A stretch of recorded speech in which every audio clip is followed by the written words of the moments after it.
ഈശോ മിശിഹായിൽ ഏറ്റവും അധികം സ്നേഹിക്കപ്പെടുന്ന മാതാപിതാക്കളെ, സഹോദരീ സഹോദരങ്ങളെ, ഇന്നത്തെ ദിവസം വചനവിചിന്തനത്തിനും ധ്യാനത്തിനും പ്രാർത്ഥനയ്ക്കുമായി നമ്മൾ തിരഞ്ഞെടുത്തിരിക്കുന്ന ബൈബിൾ ഭാഗം വിശുദ്ധ യോഹന്നാൻ്റെ സുവിശേഷം 14-ാം അധ്യായം 1 മുതൽ 14 വരെയുള്ള തിരുവാക്യങ്ങളാണ്. ഈ തിരുവചന ഭാഗത്തിൻ്റെ ആദ്യ വാക്യം, യോഹന്നാൻ്റെ സുവിശേഷം 14-ാം അധ്യായം 1-ാം വാക്യം: നിങ്ങളുടെ ഹൃദയം അസ്വസ്ഥമാകേണ്ട, ദൈവത്തിൽ വിശ്വസിക്കുവിൻ, എന്നിലും വിശ്വസിക്കുവിൻ. പ്രിയ ദൈവമക്കളെ, പലവിധ കാരണങ്ങളാൽ ആകുലതകളിലും ഉത്കണ്ഠകളിലും നിരാശയിലും ബുദ്ധിമുട്ടിലും പ്രയാസത്തിലുമായിരുന്ന് ഭയവും കുറ്റബോധവും ഒക്കെയായി കഴിയുന്ന ദൈവമക്കൾക്ക് കർത്താവ് നൽകുന്ന ആശ്വാസത്തിൻ്റെ വചനമാണ്: നിങ്ങളുടെ ഹൃദയം അസ്വസ്ഥമാകേണ്ട, ദൈവത്തിൽ വിശ്വസിക്കുവിൻ, എന്നിലും വിശ്വസിക്കുവിൻ. ഈശോ ഈ വാചകം തൻ്റെ ശിഷ്യന്മാരോടായിട്ടാണ് പറയുന്നത്.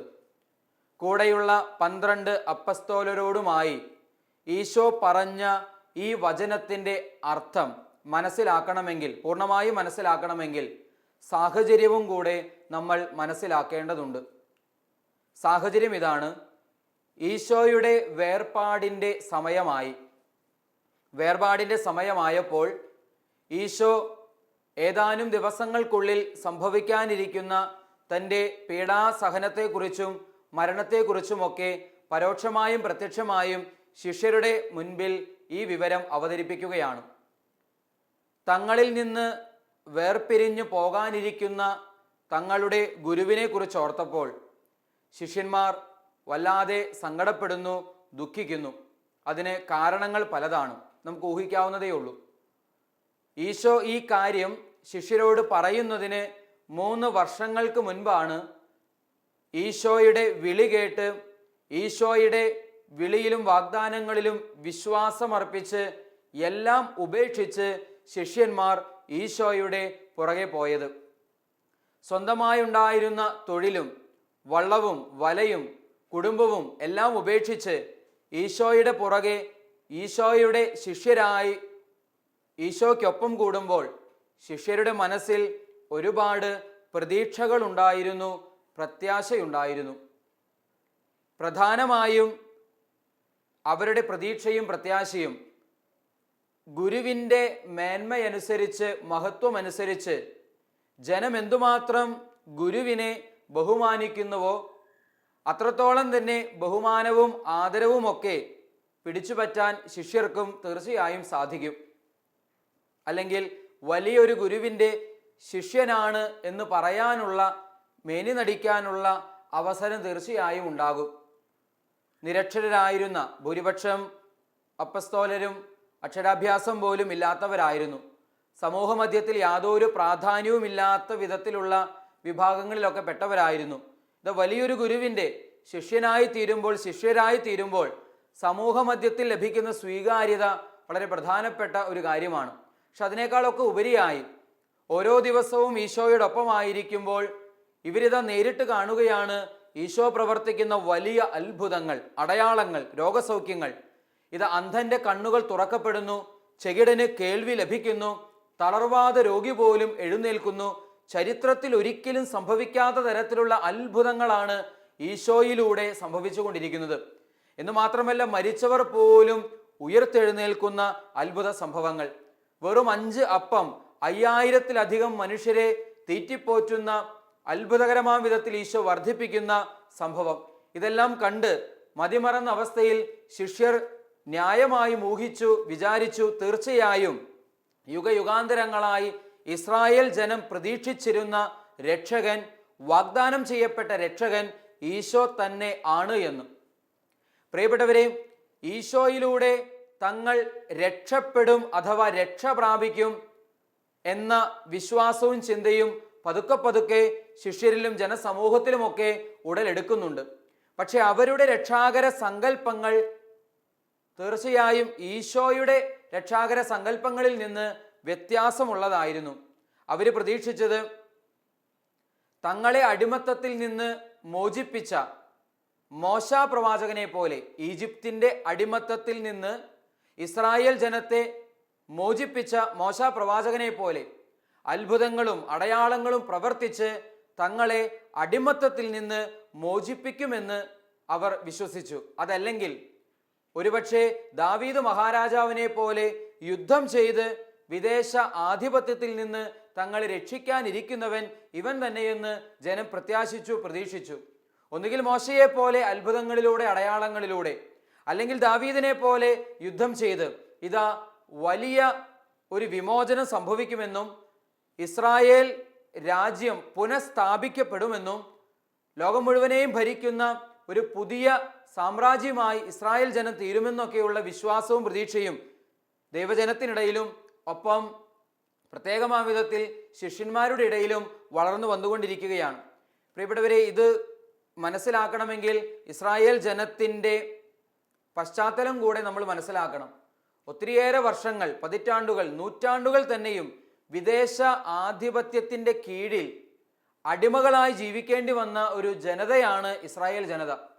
ഈജിപ്തിൻ്റെ അടിമത്തത്തിൽ 400ഓളം വർഷങ്ങൾ അവർക്ക് ആയിരിക്കേണ്ടി വന്നു. പിന്നീട് ബാബിലോണിൻ്റെ അടിമത്തം, പലതവണ ഈ അടിമത്ത കാലത്തിലേക്കൊക്കെ, വിപ്രവാസത്തിൻ്റെ കാലഘട്ടങ്ങളിലേക്കൊക്കെ ഇവർക്ക് പോകേണ്ടതായിട്ട് വന്നു. മാത്രമല്ല, ഈശോ ജീവിച്ചിരിക്കുന്ന അല്ലെങ്കിൽ ഈശോ ഭൂമിയിലായിരുന്ന കാലഘട്ടം 2000 വർഷങ്ങൾക്ക് മുൻപ് ഇസ്രായേലെ സംബന്ധിച്ചിടത്തോളം, യഹൂദരെ സംബന്ധിച്ചിടത്തോളം അവർ അപ്പോഴും അടിമകളായിരുന്നു, റോമൻ സാമ്രാജ്യത്തിൻ്റെ കീഴിലായിരുന്നു. റോമൻ സാമ്രാജ്യത്തിന് കപ്പം കൊടുക്കേണ്ട അവസ്ഥയിലായിരുന്നു. പ്രിയപ്പെട്ടവരെ, സ്വാതന്ത്ര്യം എന്ന ചിന്ത അല്ലെങ്കിൽ സ്വാതന്ത്ര്യം എന്ന ദാഹം രക്തത്തിൽ അലിഞ്ഞു ചേർന്ന ദാഹമായി ഉണ്ടായിരുന്ന യാഥാർത്ഥ്യമാണ് യഹൂദർക്ക്. എന്നും എപ്പോഴും ഒട്ടുമിക്കവാറും കാലഘട്ടങ്ങളിലൊക്കെ അവർ ഏതെങ്കിലും സാമ്രാജ്യ ശക്തികളുടെ അടിമകളായിരുന്നു. പ്രിയപ്പെട്ടവർ, നമുക്ക് ഇത് പറഞ്ഞാൽ കുറേയൊക്കെ മനസ്സിലാക്കാനായിട്ട് സാധിക്കും ഈ വിഷമം, ഇസ്രായേൽ ജനത്തിൻ്റെ സങ്കടം എന്താണെന്ന്. കാരണം 1947 നമുക്ക് സ്വാതന്ത്ര്യം, ഇന്ത്യക്ക് സ്വാതന്ത്ര്യം ലഭിക്കുന്നതിന് മുമ്പ് എത്രയോ നൂറ്റാണ്ടുകൾ നമ്മളും വിവിധ വിദേശ മേൽക്കോയ്മകളുടെ, സാമ്രാജ്യ ശക്തികളുടെ അടിമത്വത്തിൻ്റെ നുകം, ഭാരം ചുമന്നിട്ടുണ്ട്. എത്രയോ കഷ്ടപ്പാടും ബുദ്ധിമുട്ടും അനുഭവിച്ചിട്ടാണ് നമ്മുടെ ഭാരത മണ്ണിലെ പൂർവീക പിതാമഹന്മാർ നമുക്കായി സ്വാതന്ത്ര്യം നേടിത്തന്നത്. അപ്പോൾ സ്വാതന്ത്ര്യം ജന്മാവകാശമാണ് എന്ന ചിന്ത രക്തത്തിൽ അലിഞ്ഞു ചേർന്ന ഒരു ദാഹമായി അത് ഭാരതീയരായി നമുക്ക് മാത്രമല്ല ഈ അടിമത്തത്തിൻ്റെ നുകം വഹിക്കുന്ന ജനതകളിലൊക്കെ തീർച്ചയായും ഉണ്ട്. ഇസ്രായേൽ ജനത്തിനും ഈ സ്വാതന്ത്ര്യ ദാഹം ഉണ്ടായിരുന്നു. ഇതിൻ്റെയൊക്കെ പശ്ചാത്തലത്തിലാണ് ഈശോയുടെ അത്ഭുതങ്ങളും ഈശോ പ്രവർത്തിക്കുന്ന അടയാളങ്ങളും ഒക്കെ കണ്ടപ്പോൾ തീർച്ചയായും ഈശോയിലൂടെ ഈ സ്വാതന്ത്ര്യം തങ്ങൾക്ക് ലഭിക്കുമെന്നും ഇസ്രായേൽ രാജ്യം പുനഃസ്ഥാപിക്കപ്പെടുമെന്നും, അങ്ങനെ രാജ്യം പുനഃസ്ഥാപിക്കപ്പെട്ട് ഈശോ രാജാവായി കഴിയുമ്പോൾ ഈശോയുടെ വലത്തും ഇടത്തും ഇരിക്കുന്ന 12 മന്ത്രിമാരായി തങ്ങൾക്ക് മാറാമെന്നുമുള്ള ചിന്ത, മോഹം ഈ ശിഷ്യന്മാരുടെ മനസ്സിലുണ്ടായിരുന്നു. അതിൻ്റെ ഏറ്റവും നല്ല തെളിവാണ് സബദി പുത്രന്മാരായ യാക്കോബും യോഹന്നാനും. ഈശോയുടെ 12 ശിഷ്യന്മാരിൽപ്പെട്ട വ്യക്തികളാണ് യാക്കോബും യോഹന്നാനും. സബദി പുത്രന്മാരായ ഈ യാക്കോബും യോഹന്നാനും തങ്ങളുടെ അമ്മയോടൊപ്പം, അമ്മ ശലോമിയോടൊപ്പം ഈശോയുടെ അടുത്ത് കടന്നു വന്ന് അമ്മയിലൂടെ ഒരു റെക്കമെൻഡേഷൻ ഈശോയുടെ മുൻപിൽ വെക്കുന്നുണ്ട്. ശലോമി എന്ന സബദി പുത്രന്മാരുടെ അമ്മയായ, യാക്കോബിൻ്റെ യോഹന്നാന്റെ അമ്മയായ ശലോമി ഈശോയുടെ അടുത്ത് വന്ന് അപേക്ഷിക്കുന്ന ഒരു കാര്യം ഇതാണ്: നീ നിന്റെ രാജ്യം സ്ഥാപിക്കുമ്പോൾ നിന്റെ ഇടത്തും വലത്തും എൻ്റെ ഈ 2 മക്കളെയും ഇരുത്താനുള്ള ഒരു കൃപയ്ക്ക് വേണ്ടി ഞാൻ അപേക്ഷിക്കുന്നുവെന്നും. പ്രിയപ്പെട്ടവരെ, അപ്പോഴൊക്കെ ഇവരുടെ മനസ്സിലുണ്ടായിരുന്നത് ഈശോ സ്ഥാപിക്കാനിരിക്കുന്ന പുതിയ രാജ്യത്തെക്കുറിച്ചാണ്, അല്ലെങ്കിൽ പുനഃസ്ഥാപിക്കപ്പെടാനിരിക്കുന്ന ഇസ്രായേൽ രാജ്യത്തെക്കുറിച്ചാണ്. ഒരു പൊളിറ്റിക്കൽ ലീഡറായി, രാജാവായി, ഭരണ നേതൃത്വം കൊടുക്കുന്ന വ്യക്തിയായി, അങ്ങനെ ഒരു രക്ഷകനായി ഈശോയെ അവർ കണ്ടിരുന്നു. പക്ഷേ ഇതാ ഇപ്പോൾ എല്ലാം തകിടം മറിയാൻ പോവുകയാണ്. ഈശോ ഏതാനും ദിവസങ്ങൾക്കുള്ളിൽ പിടിക്കപ്പെടുമെന്നും ദാരുണമായ വിധത്തിൽ വധിക്കപ്പെടുമെന്നും അങ്ങനെ തങ്ങൾ അനാഥരാക്കപ്പെടുമെന്നുള്ള ചിന്ത ഇവരെ ഭയപ്പെടുത്തുകയാണ്. ഇവർ ആകുലതയിലേക്കും ഉത്കണ്ഠയിലേക്കും നീങ്ങുകയാണ്. കാരണം എന്തൊക്കെ സംഭവിക്കാം? തങ്ങൾ ഏറ്റവും കൂടുതലായി തങ്ങളെ ഈ 3 വർഷം സ്നേഹിച്ച തങ്ങളുടെ പ്രിയപ്പെട്ട ഗുരുവിത തങ്ങളിൽ നിന്ന് വേർപെടാൻ പോകുന്നു. ദുഃഖത്തിൻ്റെ ഒന്നാമത്തെ കാരണം, ഗുരുവിന് സംഭവിക്കാൻ പോകുന്ന ഈ ദാരുണ മരണത്തിലൂടെ തങ്ങൾ അനാഥരാക്കപ്പെടും. എല്ലാം ഉപേക്ഷിച്ച് വന്നവരാണ്. അതുകൊണ്ട് തന്നെ ഇതാ വീടും നാടും ഉപേക്ഷിച്ച്, അല്ലെങ്കിൽ വള്ളവും വഞ്ചിയും ഉപജീവന മാർഗവും വരുമാന മാർഗവും എല്ലാം ഉപേക്ഷിച്ച് ഈശോയുടെ പുറകെ വന്ന തങ്ങൾ ഈശോയുടെ വേർപാടോടുകൂടെ ശരിക്കും അനാഥമാക്കപ്പെടുന്ന അവസ്ഥ. തങ്ങളുടെ ഭാവി എന്താകും? മൂന്നാമതായി, ഈശോയ്ക്ക് ഈ വിധത്തിൽ ദാരുണമാം വിധം മരണം ഈശോ ഏറ്റുവാങ്ങേണ്ടി വരുമ്പോൾ, ക്രൂരമാം വിധത്തിൽ ഈശോ വധിക്കപ്പെടുമ്പോൾ, സ്വാഭാവികമായും ഈശോയുടെ ശിഷ്യരെന്ന നിലയ്ക്ക് തങ്ങളും വധിക്കപ്പെട്ടേക്കാം. ഈ വിധത്തിലുള്ള സഹനങ്ങളിലൂടെ തങ്ങളും കടന്നു പോകേണ്ടതായി വന്നേക്കാം. കാരണം ഇതവർക്ക് ന്യായമായും ചിന്തിച്ചാൽ മനസ്സിലാക്കാവുന്ന കാര്യമേ ഉള്ളൂ. ഏതെല്ലാം വ്യക്തികൾ സാമ്രാജ്യ ശക്തിക്കെതിരെ വിഘടനവാദവുമായി മുൻപോട്ട് വന്ന്, അല്ലെങ്കിൽ വിപ്ലവവുമായി മുന്നോട്ട് വന്ന് സമൂഹത്തെ സംഘടിപ്പിച്ച്, വ്യക്തികളെ സംഘടിപ്പിച്ച് വിപ്ലവം നടത്തി, എന്നാൽ ആ വിപ്ലവത്തിൽ പരാജയപ്പെട്ട് നേതാവ് കൊല്ലപ്പെടുക മാത്രമല്ല, കൂടെയുള്ളവരൊക്കെ വേട്ടയാടപ്പെടുകയും അവരുടെ കുടുംബത്തോടു കൂടെ തന്നെ ഒരുപക്ഷെ നശിപ്പിക്കപ്പെടുകയും അല്ലെങ്കിൽ വധിക്കപ്പെടുകയും ചെയ്തേക്കാമെന്നുള്ള ചരിത്ര പശ്ചാത്തലമൊക്കെ തീർച്ചയായും ശിഷ്യർക്കറിയാം. തങ്ങളുടെ ഗുരു വധിക്കപ്പെട്ടാൽ തങ്ങളുടെ ഭാവി എന്താകും? എല്ലാ അർത്ഥത്തിലും ആകുലതയും ഉത്കണ്ഠയുമായി നിൽക്കുന്ന ഈ ശിഷ്യരോടാണ് ഈശോ പറയുന്നത്, നിങ്ങളുടെ ഹൃദയം അസ്വസ്ഥമാകേണ്ട, ദൈവത്തിൽ വിശ്വസിക്കുവിൻ, എന്നിലും വിശ്വസിക്കുവിൻ. പക്ഷേ ശിഷ്യന്മാരുടെ അസ്വസ്ഥതയ്ക്കും ശിഷ്യന്മാർ കടന്നു പോകുന്ന ഉത്കണ്ഠയ്ക്കും ആകുലതയ്ക്കും ന്യായമുണ്ട്. കാരണം നേരത്തെ സൂചിപ്പിച്ചതുപോലെ ഇത് വ്യക്തതയോടെ മനസ്സിലാക്കാൻ വെറുതെ ഒരു ഉദാഹരണം പറയാം. പണ്ട് കാലത്ത് ചില സിനിമകളിലൊക്കെ, അല്ലെങ്കിൽ ചിലപ്പോഴൊക്കെ ചില നോവലുകളിലൊക്കെ നമ്മൾ കണ്ടിട്ടുള്ള ഒരു പ്രത്യേക രീതിയിലുള്ള കഥയുണ്ട്. ഒരു പ്രത്യേക രീതിയിലുള്ള കഥ, അതായത് പല സിനിമകളിലും ഇത്തരം കഥകൾ ആവർത്തിക്കപ്പെടാറുണ്ട്, പല നോവലുകളിലും ഇത്തരം കഥകൾ ആവർത്തിക്കപ്പെടാറുണ്ട്. ഒരേ ആശയം വ്യക്തമാക്കുന്ന വ്യത്യസ്തങ്ങളായ സിനിമാ കഥകളോ നോവലുകളോ അല്ലെങ്കിൽ ചെറുകഥകളോ ഒക്കെ ഇത്തരത്തിലുള്ള, നമ്മളും എപ്പോഴെങ്കിലും ഒക്കെ ഇത്തരം കഥ വായിക്കുകയോ കാണുകയോ ടിവിയിൽ സിനിമയിലൊക്കെ കാണുകയോ ചെയ്തിട്ടുണ്ടാകാം. അതായത് ഒരു പെൺകുട്ടി ഇതാ ഒരു വ്യക്തിയെ പ്രേമിക്കുന്നു, എന്നാൽ ആ പ്രണയം വീട്ടുകാർ അംഗീകരിക്കുന്നില്ല. രണ്ടുപേരുടെയും വീട്ടുകാർ അനുവദിക്കാതെ വരുമ്പോൾ പെൺകുട്ടി കാമുകനോടൊപ്പം ഒളിച്ചോടുന്നു. വീട് വാടകയ്ക്കെടുത്ത് അവർ താമസിക്കുന്നു. അങ്ങനെ വീട്ടുകാരാലും ബന്ധുക്കളാലും സുഹൃത്തുക്കളാലും ഒക്കെ അകറ്റപ്പെട്ട്, വെറുക്കപ്പെട്ട്, ഒറ്റപ്പെട്ട് ഒരു സ്ഥലത്ത് ഇവർ മാത്രം, ഈ ഭാര്യയും ഭർത്താവും ജീവിക്കുന്നു. കാര്യം വീട്ടുകാരിൽ നിന്നൊക്കെ അകന്നുവെങ്കിലും അതിൻ്റെ ഒരു ചെറിയ സങ്കടമൊക്കെ ഉള്ളിലുണ്ട് എങ്കിലും ഇഷ്ടപ്പെട്ട ഏറ്റവും പ്രിയപ്പെട്ട വ്യക്തിയെ സ്വന്തമാക്കിയതിൻ്റെ സന്തോഷത്തിലും ആനന്ദത്തിലും അവർ ജീവിതം മുന്നോട്ട് പോകുന്നു. പക്ഷേ ഇവരുടെ കൈവശം ജീവിതം മുന്നോട്ട് കൊണ്ടുപോകാനുള്ള സാമ്പത്തികമായി ഒന്നുമില്ല. അവർ ഒളിച്ചോടുന്ന സമയത്ത് കയ്യിലുണ്ടായിരുന്നൊക്കെ വെച്ച് ഒരു വീട് വാടകയ്ക്കെടുത്തു. കുറച്ച് നാളൊന്നും വലിയ കുഴപ്പമില്ലാതെ തട്ടിയും മുട്ടിയും മുന്നോട്ട് പോയി. പക്ഷെ തുടർന്നങ്ങോട്ട് ജീവിതം മുന്നോട്ട് കൊണ്ടുപോകാൻ പറ്റാത്ത വിധത്തിലുള്ള ക്ലേശം, ജോലിയില്ല, അതല്ലെങ്കിൽ വരുമാന മാർഗങ്ങളില്ല, പതുക്കെ കടം മേടിക്കേണ്ടതായിട്ട് വരുന്നു, മേടിച്ച പണം തിരിച്ചു കൊടുക്കാൻ പറ്റാതെ വിഷമിക്കേണ്ടി വരുന്നു, പലിശക്കാരുടെ ശല്യങ്ങൾ ഉണ്ടാകുന്നു. ഇങ്ങനെ ആകപ്പാടെ തിക്കുമുട്ടായി ബുദ്ധിമുട്ടി പ്രയാസപ്പെട്ട് ജീവിതം എങ്ങനെ മുന്നോട്ട് കൊണ്ടുപോകാൻ പറ്റുമെന്നറിയാതെ ഭാര്യയും ഭർത്താവും ഇരുട്ടിൽ തപ്പുന്നൊരവസ്ഥ. അങ്ങനെ മുന്നോട്ട് പോകുന്ന സമയത്താണ് ഇടുത്തി പോലെ വലിയൊരു ദുരന്തം അവരുടെ ജീവിതത്തിലേക്ക് വരുന്നത്. ഈ ഭർത്താവ് ഏതെങ്കിലും കാരണവശാൽ മരണപ്പെടുന്നുവെന്ന് കരുതുക. ഒരു ആക്സിഡൻറ്റിൽ പെട്ട് മരിക്കുകയോ അതല്ലെങ്കിൽ ഒരുപക്ഷെ ഒരു രോഗം വന്ന് മരിക്കുകയോ അങ്ങനെ ഇതാ വേർപെട്ടു പോവുകയാണ്. അതോടുകൂടെ ഈ പെൺകുട്ടി അനാഥയാകുന്നു. പ്രിയപ്പെട്ടവരെ, ഈ പെൺകുട്ടിയുടെ മാനസികാവസ്ഥ നമുക്ക് വെറുതെ ഊഹിക്കാം. പല സിനിമകളിൽ നമ്മളിത് കണ്ടിട്ടുണ്ടാകും. അതായത് ഏറ്റവും പ്രിയപ്പെട്ട ഭർത്താവ് മരിച്ചു, വേർപെട്ടു പോയി എന്നുള്ള തീവ്രമായ ദുഃഖം ഒരു വശത്ത്, താൻ ഒറ്റപ്പെട്ടു, ബന്ധുക്കളില്ല, സുഹൃത്തുക്കളില്ല, പഴയ പരിചയക്കാരാരുമില്ല, ഒറ്റപ്പെട്ടു പോയതിൻ്റെ സങ്കടവും ആകുലതയും ഉത്കണ്ഠയും മറുവശത്ത്. ഇതിനെല്ലാം പുറമെ പണം കടം മേടിച്ച, ആരിൽ നിന്നൊക്കെ കടം മേടിച്ചോ പലിശ സഹിതം അതൊക്കെ തിരിച്ചു കൊടുക്കേണ്ടതുണ്ട്. ഒന്നും കൊടുക്കാൻ പറ്റുന്ന അവസ്ഥയിലല്ല. ഇതാ ഒത്തിരി ശല്യങ്ങളും ബുദ്ധിമുട്ടുകളും ഉപദ്രവവും ധാരാളമായി ഇനി നേരിടേണ്ടി വരുമല്ലോ എന്ന ആകുലത മറ്റൊരു വശത്ത്. പ്രിയപ്പെട്ടവരെ, ഇത്തരത്തിലുള്ള സിനിമയിലൂടെയോ കഥകളിലൂടെയോ നോവലുകളിലൂടെയോ ഒക്കെ ഇത്തരത്തിലുള്ള ചില രംഗങ്ങളൊക്കെ വായിക്കുകയോ കാണുകയോ ഒക്കെ നമ്മൾ ചെയ്തിട്ടുണ്ടാകാം. അങ്ങനെ കണ്ടിട്ടുള്ളവർക്ക് ഈ ഒരു അവസ്ഥ, ശിഷ്യന്മാർ ഇപ്പോൾ കടന്നു പോകുന്ന അവസ്ഥ നമുക്ക് കുറേയൊക്കെ ഊഹിച്ച് അതിൻ്റെ വെളിച്ചത്തിൽ മനസ്സിലാക്കാനായിട്ട് സാധിക്കും. ശിഷ്യരെ സംബന്ധിച്ചിടത്തോളം ഏറ്റവും പ്രിയപ്പെട്ട തങ്ങളുടെ ഗുരുവിധ വേർപെടാൻ പോകുന്നു. ദുഃഖത്തിന്റെ ഒന്നാമത്തെ കാരണം. രണ്ടാമതായി, തങ്ങൾ എല്ലാം ഉപേക്ഷിച്ച അവസ്ഥയിലാണ് ഈശോയുടെ അടുത്ത് വന്നത്. തങ്ങൾ അനാഥമാക്കപ്പെടുന്ന ദുഃഖം രണ്ടാമതായി. മൂന്നാമതായി, തങ്ങൾക്കും ഗുരുവിൻ്റെ ഗതി തന്നെ വന്നേക്കുമെന്നുള്ള ആകുലതയും ഉത്കണ്ഠയും. ഇങ്ങനെ പലവിധ കാരണങ്ങളാൽ ആകുലപ്പെട്ട് ഉത്കണ്ഠപ്പെട്ട് നിൽക്കുന്ന ശിഷ്യരെ ആശ്വസിപ്പിച്ചുകൊണ്ട് ഈശോ പറയുന്നു, നിങ്ങളുടെ ഹൃദയം അസ്വസ്ഥമാകേണ്ട, ദൈവത്തിൽ വിശ്വസിക്കുവിൻ, എന്നിലും വിശ്വസിക്കുവിൻ.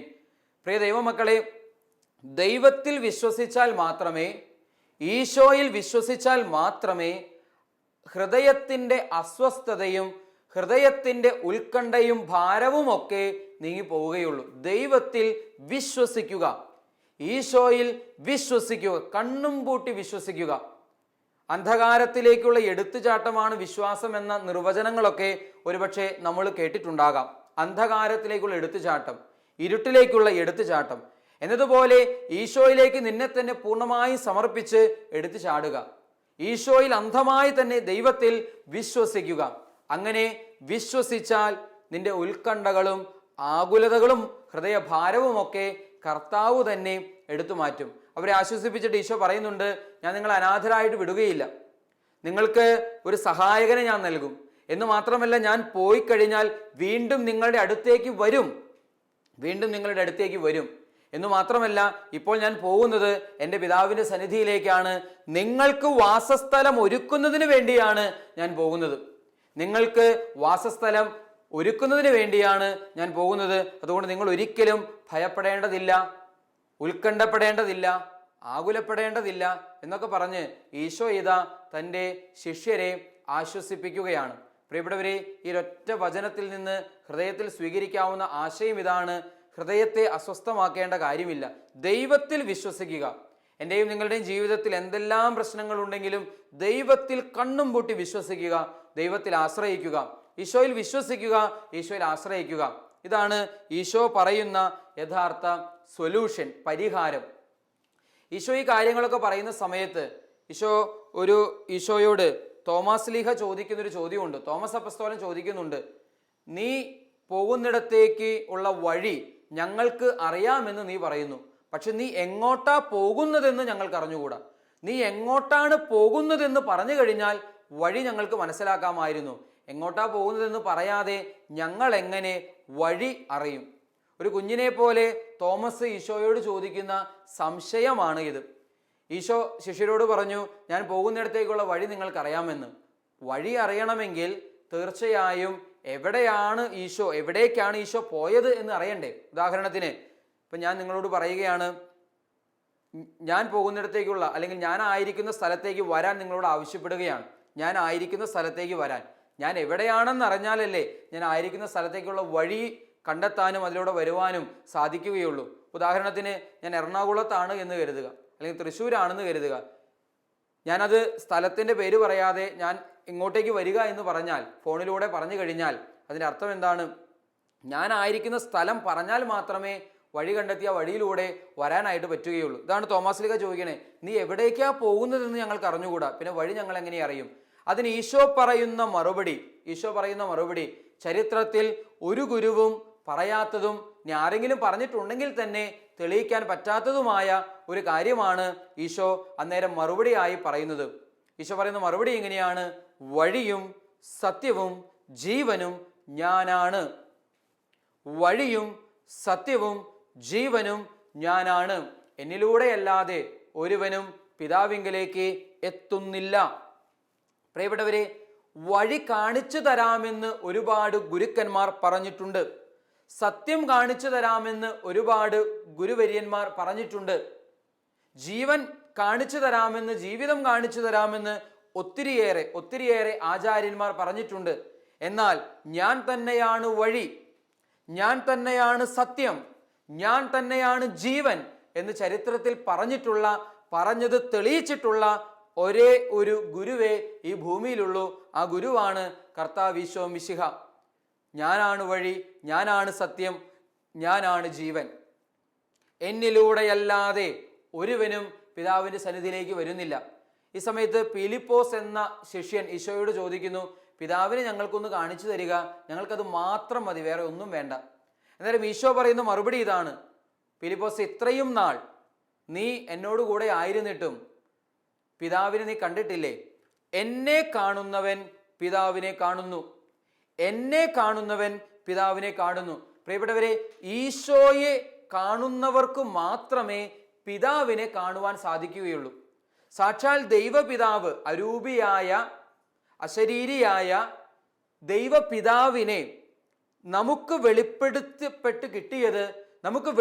കിട്ടിയത് ഈശോയിലൂടെയാണ്. 2000 വർഷങ്ങൾക്ക് മുൻപ് ചരിത്രത്തിലേക്ക് പിറന്നു വീണ, ഈ ഭൂമിയിലേക്ക് പിറന്നു വീണ, ചരിത്രത്തിൽ അവതരിച്ച സാക്ഷാൽ ദൈവപുത്രനായ ക്രിസ്തുവിലൂടെയാണ് അരൂപിയായ ദൈവപിതാവിനെ നമുക്ക് വെളിപ്പെട്ട് കിട്ടുന്നത്. ക്രിസ്തുവിനെ അറിഞ്ഞാൽ പിതാവിനെ അറിയാൻ പറ്റും. ക്രിസ്തുവിനെ അറിയാത്തവൻ പിതാവിനെ അറിഞ്ഞിട്ടില്ല. ക്രിസ്തുവിനെ കണ്ടാൽ പിതാവിനെ കാണാൻ പറ്റും. ക്രിസ്തുവിനെ കാണാത്തവൻ പിതാവിനെ കണ്ടിട്ടില്ല. ഇന്ന് ജീവിക്കുന്ന നമ്മൾ എങ്ങനെയാണ് ക്രിസ്തുവിനെ കാണുന്നത്? വിശുദ്ധ ഗ്രന്ഥത്തിലൂടെയും കൂദാശകളിലൂടെയും ക്രിസ്തുവിനെ കാണുവാനും അറിയുവാനും അനുഭവിക്കാനും നമുക്ക് സാധിക്കുന്നു. അതിലൂടെ സാക്ഷാൽ ദൈവപിതാവിനെ തന്നെയാണ് കാണുന്നതും അറിയുന്നതും നമ്മൾ അനുഭവിക്കുന്നതും.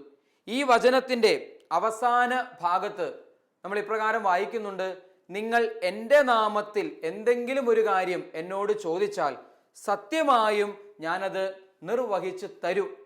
നിങ്ങൾ എൻ്റെ നാമത്തിൽ എന്തെങ്കിലും ഒരു കാര്യം എന്നോട് ചോദിച്ചാൽ സത്യമായും ഞാനത് നിർവഹിച്ചു തരും. ഇത് ഈശോയുടെ വാക്കാണ്. പ്രിയപ്പെട്ടവരെ, ഈശോ ഒരിക്കലും പാഴ്വാക്ക് പറയാറില്ല. അങ്ങനെയാണെങ്കിൽ ഈശോയുടെ നാമത്തിൽ ഒരു കാര്യം ചോദിച്ചാൽ സത്യമായും അത് സംഭവിക്കേണ്ടതല്ലേ? സത്യമായും അത് സംഭവിക്കേണ്ടതാണ്, സംഭവിക്കും. യേശുവിൻ്റെ നാമത്തിൽ ചോദിക്കുക. കാരണം ആ നാമം, ആ പേര് ഈശോയെ തന്നെ റെപ്രസെന്റ് ചെയ്യുന്നു, പ്രതിനിധീകരിക്കുന്നു. ആ നാമം ഈശോയെ തന്നെ റെപ്രസെന്റ് ചെയ്യുന്നു, പ്രതിനിധീകരിക്കുന്നു. നമുക്കറിയാം, യേശു നാമത്തിൻ്റെ ശക്തിയാൽ എത്രയോ അത്ഭുതങ്ങളും അടയാളങ്ങളും സൗഖ്യങ്ങളും സംഭവിച്ചിരിക്കുന്നു. യേശു നാമത്തിൻ്റെ ശക്തിയാൽ വിടുതലും വിമോചനവും സ്വാതന്ത്ര്യവും സംഭവിച്ചുകൊണ്ടേയിരിക്കുന്നു. യേശു നാമത്തിൻ്റെ ശക്തിയാൽ മാനസാന്തരവും പശ്ചാത്താപവും അനുതാപവും ഇന്നും ലക്ഷോപലക്ഷം മനുഷ്യരിൽ ഇന്നും സംഭവിച്ചുകൊണ്ടിരിക്കുന്നു. യേശു എന്ന നാമം അത് സ്വർഗം വെളിപ്പെടുത്തിയ നാമമാണ്, പിതാവ് നൽകിയ നാമമാണ്. ഈ ഭൂമിയിൽ സകല മനുഷ്യരുടെയും രക്ഷയ്ക്കായി നൽകപ്പെട്ട ഒരേ ഒരു നാമമാണ് യേശു എന്ന നാമം. പ്രിയ ദൈവമക്കളെ, അതുകൊണ്ട് തന്നെ അത് വിശ്വസിച്ച് യേശു നാമത്തിൽ ചോദിക്കുക, യേശുവിൻ്റെ നാമത്തിൽ പ്രാർത്ഥിക്കുക. തീർച്ചയായും നമ്മുടെ നിയോഗങ്ങൾക്കും പ്രാർത്ഥനകൾക്കും അതിലൂടെ ഉത്തരം ലഭിക്കുക തന്നെ ചെയ്യും. എന്നാൽ പ്രിയപ്പെട്ടവരെ, യേശുനാമത്തിൽ ചോദിച്ചിട്ടും കിട്ടാതെ പോകുന്ന അനുഭവങ്ങൾ നമുക്കുണ്ടെങ്കിൽ മനസ്സിലാക്കുക, അതൊരു പക്ഷേ വിശുദ്ധിയുടെ കുറവാകാം, അതൊരു പക്ഷേ വിശ്വാസത്തിൻ്റെ കുറവാകാം, അതൊരു പക്ഷേ സ്നേഹത്തിൻ്റെ കുറവാകാം, അതൊരു പക്ഷേ തീക്ഷ്ണതയുടെ കുറവാകാം.